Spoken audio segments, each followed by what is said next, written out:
Você já se pegou ouvindo alguém dizer, está na Bíblia, e quando foi procurar não encontrou em lugar nenhum? Pois é, essa frase é mais comum do que se imagina, e revela algo curioso. Muitas ideias que circulam entre os cristãos não vêm realmente das Escrituras. Com o tempo, tradições humanas, interpretações equivocadas e até invenções completas entraram no vocabulário cristão como se fossem verdades absolutas. Neste vídeo, vamos revelar 10 mitos que os cristãos acreditam e que não estão na Bíblia. E você vai se surpreender com quantos deles você já ouviu e até acreditou. Vamos começar pelo primeiro mito, aquele que aparece em velórios e conversas familiares. Quem morre vira anjo. A imagem parece bonita, não é? Imagina só, uma pessoa querida parte e se transforma em um ser celestial que olha por nós. Mas a verdade é dura e simples. A Bíblia nunca diz que humanos se tornam anjos após a morte.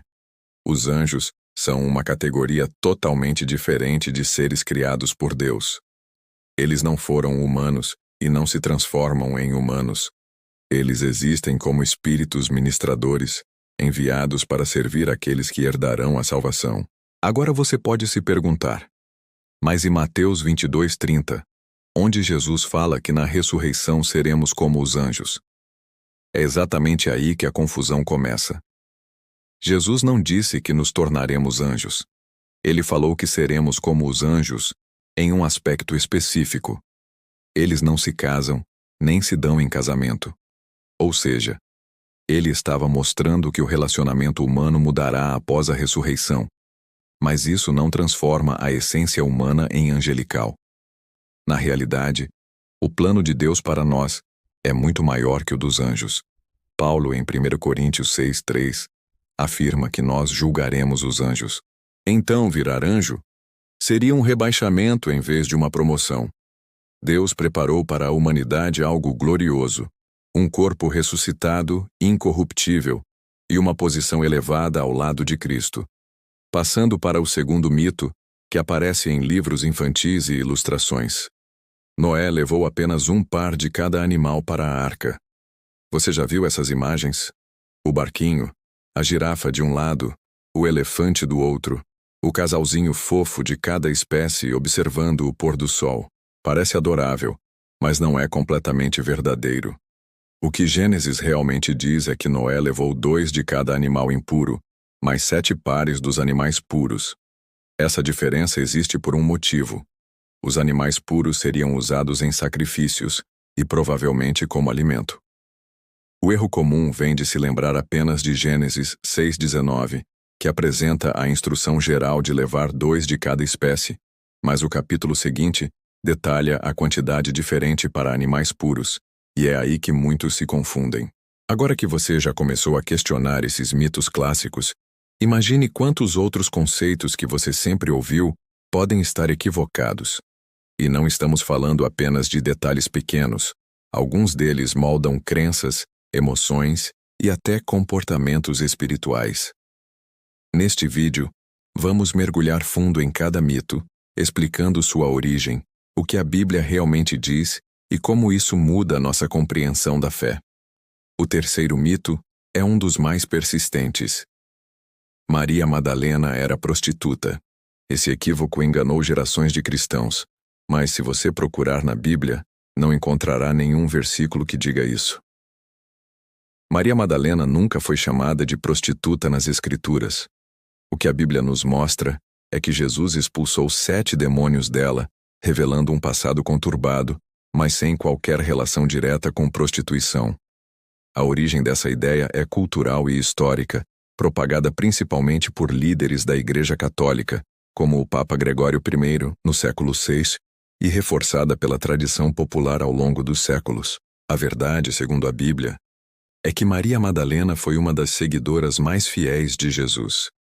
Ela permaneceu ao pé da cruz quando muitos discípulos fugiram e foi a primeira a testemunhar a ressurreição. Esse detalhe é essencial, pois demonstra que ela não é uma figura marginal, mas alguém fundamental na narrativa de Cristo.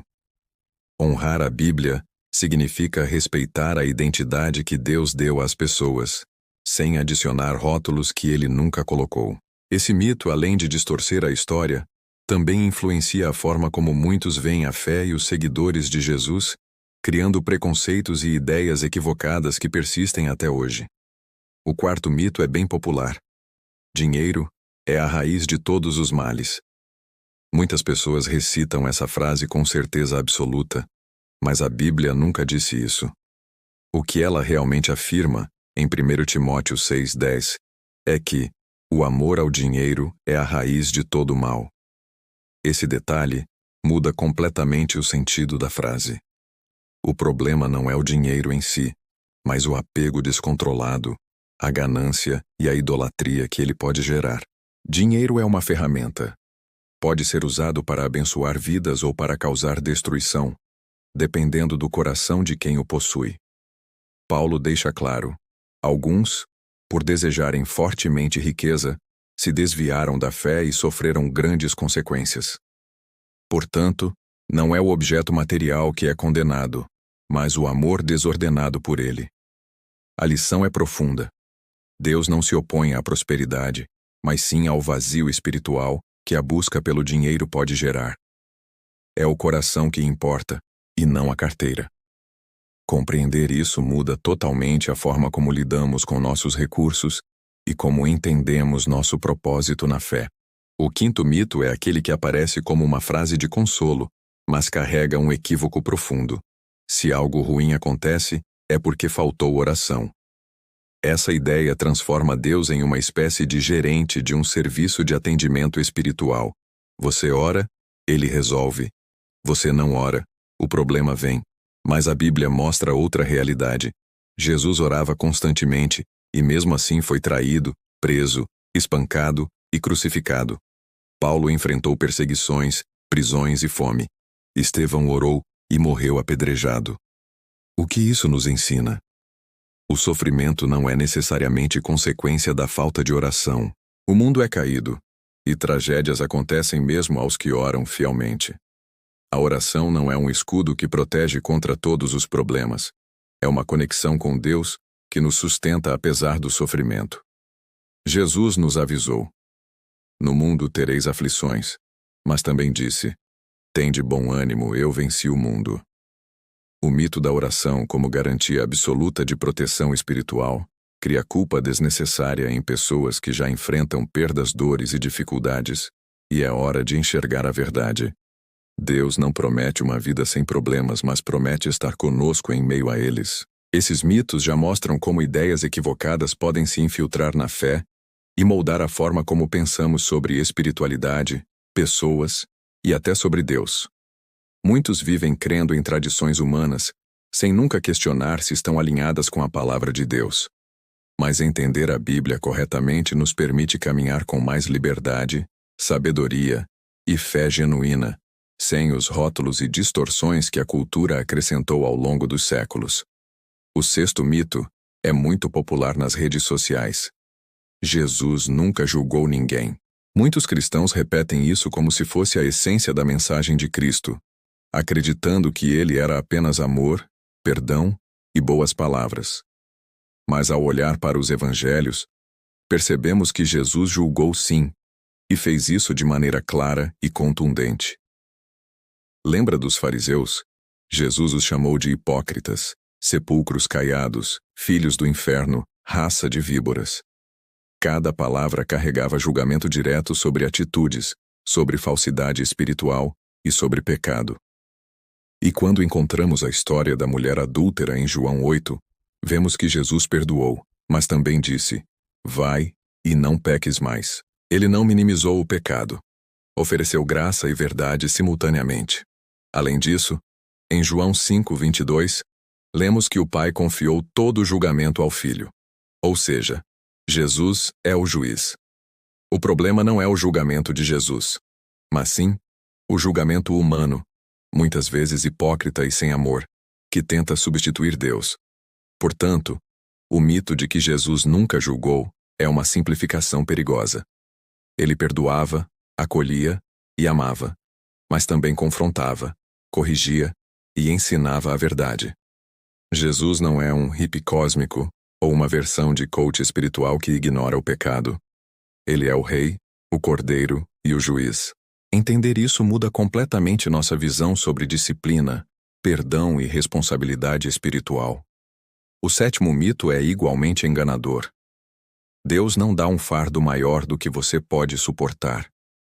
Essa frase é comum em mensagens motivacionais e até em sermões, mas o que a Bíblia realmente diz em 1 Coríntios 10:13 é sobre tentação, e não sobre sofrimento ou dificuldades da vida. O texto promete que Deus não permitirá que sejamos tentados além do que podemos suportar. Mas isso não se aplica a tragédias, perdas ou fardos pesados que nos atingem no dia a dia. Se olharmos para a história bíblica, vemos pessoas esmagadas por problemas além de sua própria força. Moisés disse: "Não posso sozinho levar todo este povo." Davi escreveu: "Estou esmagado pelo peso do meu pecado." Paulo, em suas cartas, descreve aflições tão grandes que pareciam impossíveis de suportar. O que isso significa? Que Deus permite desafios e dificuldades para que dependamos dele, não para testar nossa força pessoal. Ele nunca prometeu que suportaríamos tudo sozinhos. Prometeu estar conosco quando não conseguirmos. A lição é profunda.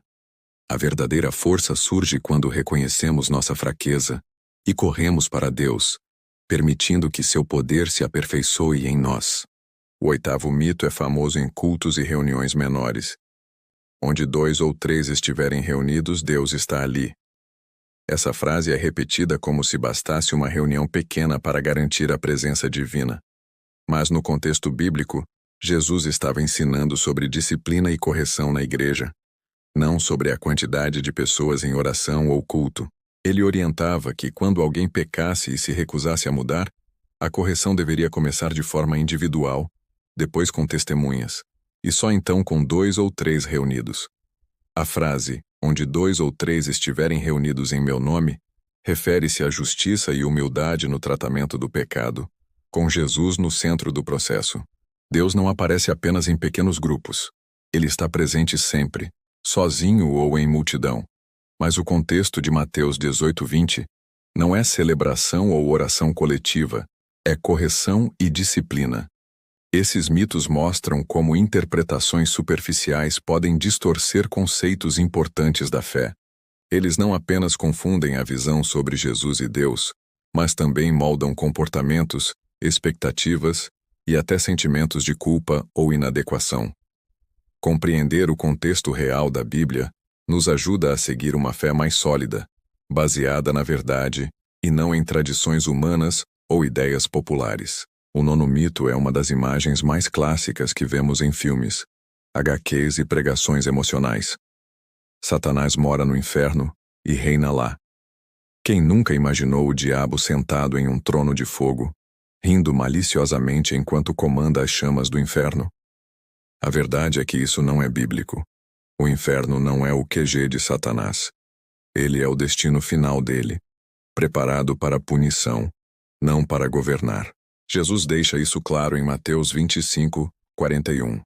Apartai-vos de mim, malditos, para o fogo eterno, preparado para o diabo e seus anjos. O inferno foi preparado para ele, não por ele, e ele não tem domínio lá.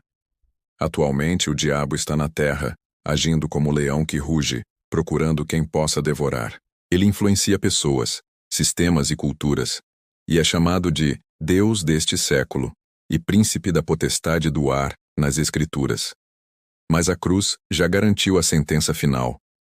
Apocalipse 20:10 revela que ele será lançado no lago de fogo e enxofre, junto com a besta e o falso profeta. Ou seja, seu tempo é limitado e sua derrota já está decretada. O 10º mito é mais visual e cultural. O fruto proibido era uma maçã. Todo mundo associa Adão e Eva a uma maçã vermelha, suculenta e proibida. Mas a Bíblia não especifica o tipo de fruto. Em Gênesis 3, está escrito apenas que Eva viu que a árvore era boa para comer, agradável aos olhos e desejável para dar entendimento. O fruto poderia ser figo, romã, tâmara, uva ou outro, mas a Escritura não diz qual. A associação com a maçã vem de uma tradução latina da Vulgata, em que a palavra para mal, malum, coincide com a palavra para maçã, malum. Com isso, surgiu a ideia popular de que o fruto proibido era uma maçã. Mais do que curiosidade, essa confusão mostra como tradições humanas e jogos de palavras podem se transformar em mitos que atravessam séculos. Ao longo deste vídeo, vimos como mitos e ideias equivocadas se infiltraram na fé cristã. De conceitos sobre anjos e Noé, até ideias sobre Maria Madalena, dinheiro, oração, julgamento, fardos, reuniões e a figura de Satanás. Esses enganos não apenas distorcem a Bíblia, mas podem influenciar crenças, comportamentos e até sentimentos de culpa ou medo. O que tudo isso nos ensina?